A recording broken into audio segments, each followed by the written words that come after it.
I was on Tubi myself and Hmm. decided to find a Sasquatch movie there. And I thought, why not go for a double hitter here and watch Bigfoot versus Megalodon? Yeah.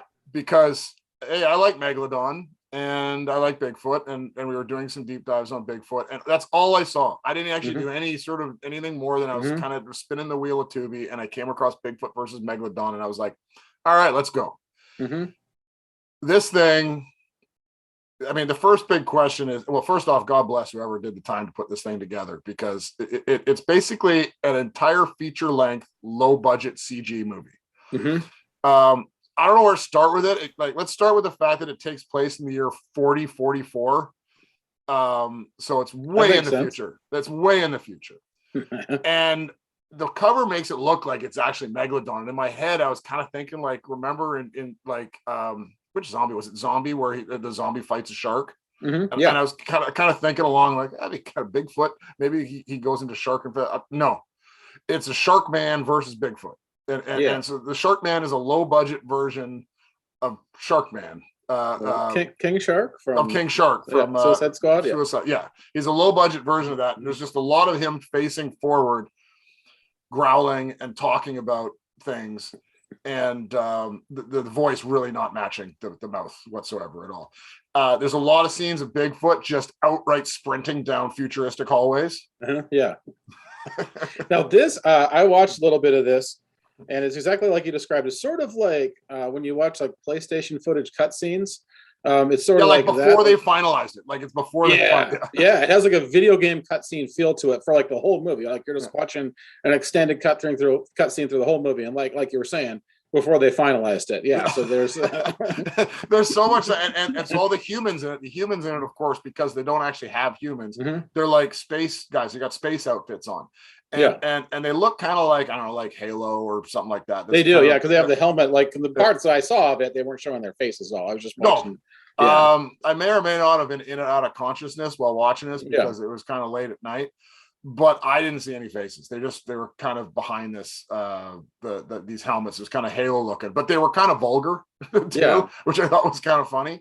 You mean like Um, cursing a lot, or Cursing a lot, talking yeah, about sex and stuff. It was kind of like an interesting, and I also, even at the beginning when I watched it, the fact that it takes place in 4044 during some big alien war, yeah? I really didn't understand. Like I was just kind of like, okay, let's just get to the Bigfoot versus Megalodon part. Well, this movie was, believe it was made by the same people that made Bigfoot versus Oh, Illuminati. I actually Because believe yeah, they've made a series of these. yeah, Yeah, like afterwards, I was like, "What was that?" And I went and researched it. So yeah, they have done a series of them. So obviously yeah, they figured out how to do it, and I think it's awesome because they do this cover art that looks nothing like what you're getting out of the movie. yeah. But then the movies are extremely entertaining in a low budget way, almost the exact same way you're talking about Suburban Sasquatch, but in a totally Yeah. different way. And then it's not a guy in a monkey suit; it's just Uh-huh. low budget CG, and they're Yeah. doing some messed up stuff. Um, but I mean, it was entertaining. And then I researched it. They have this whole storyline that takes place in Mhm. 4044, and it involves it's all just something versus something, right? Mhm. And Bigfoot plays a big part in it. And I mean, my first question for this is why? Like, why do a feature length animated? But I guess they've done all of them. They probably figured out a way how to crank these out because they're just, doing it. They voice them and then someone picks it up. But it's interesting to me about this is because clearly Bigfoot is into the realm of popular culture. He's not just Mhm. this kind of something. It's like he's made it into pop culture if we're talking about putting him in against Megalodon or putting him against other stuff. Um, the whole thing is the same as low budget entertainment. It's on Tubi, so it's not costing you anything but time. Again, I'd probably be inebriated for this one if I was you, Oh yeah, definitely. right? Like, Just because you're like not, Bigfoot versus Illuminati. yeah, Yeah, like be inebriated. if you had a bad day at Yeah. work and you're coming back at, like, and it's early evening and you're like, I gotta watch a good movie, you're not gonna make it 5 minutes into this.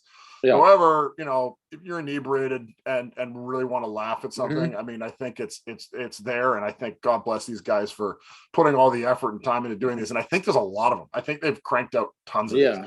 So there you go, Wheel of Tubi. After you've had a few drinks and you're looking to have Mhm. some more, look for Bigfoot versus Megalodon, and maybe find anything else that they've done, because I think it's also Bigfoot versus Illuminati. Yeah. And I'd have to look it up, but they've done a whole pile more of these.